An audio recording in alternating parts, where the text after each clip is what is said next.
ہم لاتے ہیں ٹاک شوز اور انلمیٹڈ انٹرٹینمنٹ صرف یوٹیوب پر۔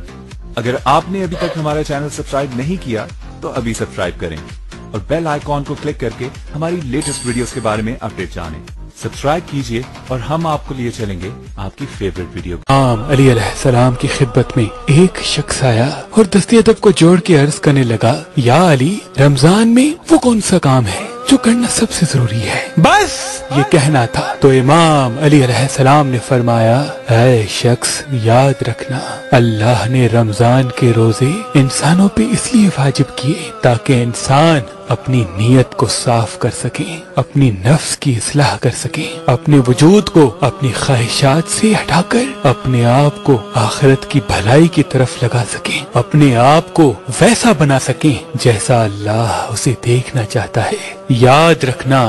رمضان انسان کی نفس پاک کرنے کے لیے آتا ہے، صرف انسان کو بھوکا رکھنے کے لیے نہیں۔ اللہ اپنے بندوں سے یہ چاہتا ہے کہ روزہ رکھنے کے بعد وہ بار بار اس بات کو مان لیں کہ کوئی ہے جس نے اسے پیدا کیا، جو اس پوری کائنات کا مالک و خالق ہے، جو اس انسان کو بھی دیکھ رہا ہے۔ تبھی اللہ اپنے بندوں سے یہ چاہتا ہے کہ روزہ رکھ کے انسان اگر ان کی آنکھیں نامحرم کو دیکھنے کی عادت رکھتی ہیں تو اپنی آنکھوں سے کہے کہ اللہ مجھے دیکھ رہا ہے۔ اگر اس کے کان غلط آوازیں سننے کی عادی ہیں تو اپنے کانوں سے کہے کہ اللہ مجھے دیکھ رہا ہے۔ اگر اس کی زبان انسانوں کی غیبت اور دل دکھانے کی عادت رکھتی ہے تو اپنی زبان سے کہے کہ اللہ مجھے دیکھ رہا ہے۔ اگر اس کا پیٹ رزق حرام کھانے کا عادی بن چکا ہے تو اپنے پیٹ سے کہے کہ یہ رزق اللہ کا ہے اور اس کا حساب و کتاب روز محشر ہوگا۔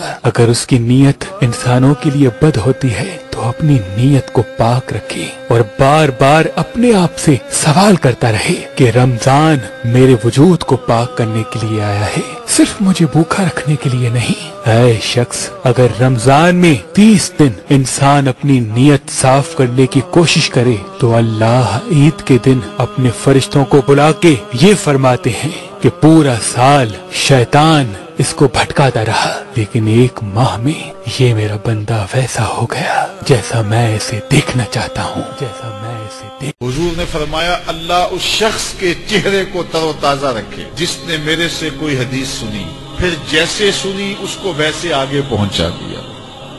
اور آقا کریم نے فرمایا، بعض بات سنانے والا اس پر اتنا پہنچ کے عمل نہیں کرتا جتنا پھر سننے والا اس کے اوپر عامل ہو جاتا ہے۔ تو جب حضور نے دعا دی ہے کہ اللہ اس شخص کے چہرے کو تر و تازہ رکھے جس نے میری حدیث کو، میرے فرمان کو سنا اور ایسے ہی آگے پہنچا دیا، تو پھر موت کی سختیاں بھی اس کے چہرے کی تر و تازگی ختم نہیں کر سکتی، پھر قبر کے لمحے بھی اس کے چہرے کی تر و تازگی کو ختم نہیں کر سکتے۔ حشر کے دن لوگوں کے چہرے مرجھائے ہوں گے، جس کو رسول اللہ کی دعا ہے اس کا چہرہ اس دن بھی تر و تازہ ہو۔